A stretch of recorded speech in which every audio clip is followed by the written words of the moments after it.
ये कॉन्फ्रेंस इसलिए किया जा रहा है कि आज जैसे हालात है इस देश में, जिसमें करोड़ों करोड़ वो बच्चा है जो स्कूल तक नहीं जा पाता, और देश की गरीबी को छिपाने के लिए जब G20 का सम्मेलन होता है तो गरीबों के लिए घरों का व्यवस्था नहीं किया जाता, कपड़ा डाल के ढक दिया जाता है। मतलब इतना बड़ा मजाक अगर 21वीं सदी के मनुष्य के साथ होगा और उस बंदे के साथ होगा जो कमाई करता है, जो मिट्टी होता है, जो भट्टों पे काम करता है, हर तरीके से मजदूरी करता है, लेकिन हमारा देश इसके काबिल नहीं है कि वो सर उठा के बाहर से आए हुए सज्जनों को असली तस्वीर दिखा सके। हम ये कॉन्फ्रेंस इसलिए कर रहे हैं ताकि देश का असली तस्वीर लोगों के, पॉलिटिकल पार्टीज़ के और इस देश को चलाने वाले हुक्मरानों के सामने आए।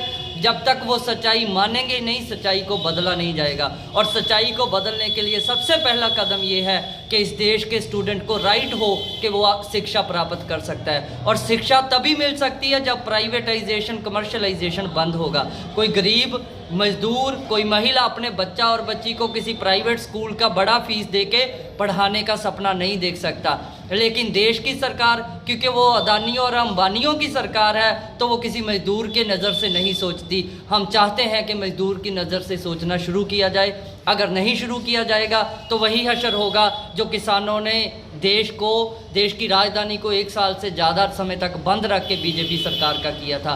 तो जो राष्ट्रीय शिक्षा नीति है, जो शिक्षा से लोगों को बाहर निकालने का काम करती है, वो तुरंत वापस लेना चाहिए, उसको रद्द करना चाहिए। आप पुरानी पार्लियामेंट से नई पार्लियामेंट पे तो चले गए, लेकिन पुरानी पॉलिसी से नई पॉलिसी पे कब जाएंगे ये देश की सरकार को तय करना होगा।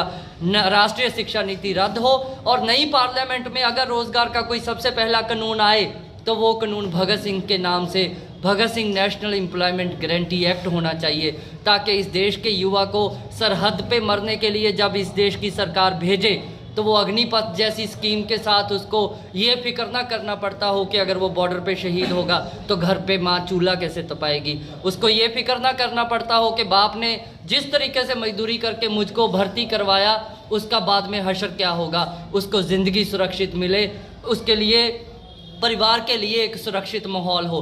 तो पक्के रोज़गार की व्यवस्था जिससे सरकार आज कतरा रही है, उस पक्के रोज़गार की व्यवस्था बनेगा कानून के तहत होनी चाहिए। और उसी के साथ जैसे साथी ने पहले बताया कि दिनकर जी के नाम से यहाँ पे विश्वविद्यालय बनना चाहिए, और तमाम देश के उन कोनों में सब शहीदों के नाम से, सब कवियों के नाम से जिन्होंने देश की धरती के लिए कुछ किया, उनके लिए उनके नाम से कॉलेज और यूनिवर्सिटीज़ खुलना चाहिए। सावरकर के नाम से, हेडगेवार के नाम से इस देश में किसी भी इंस्टीट्यूशन, किसी एयरपोर्ट या किसी पुल तक का नाम नहीं रखा जाना चाहिए, क्योंकि जिन लोगों ने गद्दारियाँ की, अंग्रेजों के तलवे चाटे, उनको देश का हीरो नहीं माना जा सकता। देश के हीरो भगत सिंह, करतार सिंह सराभा, सावित्रीबाई फूले, दिनकर जी और तमाम ऐसे लोग हैं जिन लोगों ने इस मिट्टी को अपने खून से लाल किया है। तो उन लोगों की विरासत को आगे बढ़ाने का काम अदानी अंबानी तो करेंगे नहीं, वो देश की जनता करेगी। और देश की जनता को लीड करने के लिए वामपंथी छात्र संगठन ऑल इंडिया स्टूडेंट फेडरेशन हमेशा आगे रहा है,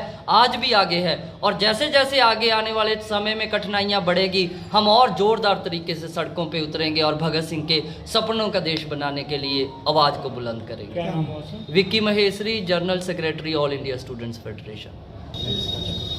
AISF का राष्ट्रीय सम्मेलन जो है वो बेगूसराय की धरती में होने जा रहा है। 88 साल के AISF के इतिहास में पहली बार बेगूसराय की क्रांतिकारी धरती में AISF का राष्ट्रीय सम्मेलन होने वाला है, और परसों से 28 सितंबर से वो शुरू होने वाला है।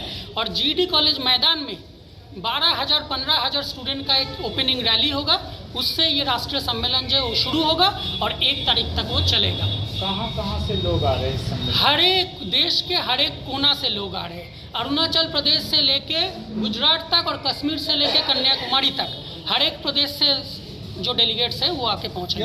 क्या उद्देश्य है इस सम्मेलन करने के पीछे? एक तो है कि ये जो ऑर्गेनाइजेशन AISF जो नेशनल लेवल ऑर्गेनाइजेशन है, ये 3 साल 4 साल में ये राष्ट्रीय सम्मेलन होता है। आगे का जो पॉलिटिक्स है, आगे का जो प्रोग्राम है, उसको तय करने के लिए, और आगे का जो ऑर्गेनाइजेशनल जो डिसीजन है, नेतृत्व है, उसका चयन करने के लिए। और इस कॉन्फ्रेंस में जो मेन एजेंडा, पॉलिटिकल एजेंडा रहेगा, वो प्राइवेटाइजेशन के खिलाफ लड़ना। इसका मतलब NEP को विथड्रॉ करना, NEP को हटाओ, वो मांग रहेगा।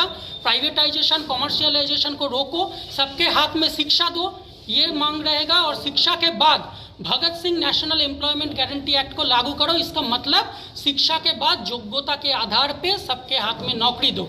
और साथ साथ में ये भी रहेगा, हर एक स्टेट में, यूनिवर्सिटी में, कॉलेज में, ये बीजेपी जब से सत्ता में आया है, स्टूडेंट यूनियन इलेक्शन जो है वो बंद करके रखा है, मैक्सिमम जगह पे नहीं हो रहा है। तो स्टूडेंट यूनियन इलेक्शन हर जगह पे कराना होगा। अगले साल लोकसभा का चुनाव है और दिनकर यूनिवर्सिटी की मांग बेगूसराय में हमेशा एकदम, से उठती रही है, एकदम। लेकिन इसको राजनीतिक रूप दे दिया जाता है। इस बार राष्ट्रीय सम्मेलन में दिनकर यूनिवर्सिटी चाहिए और वो देना होगा।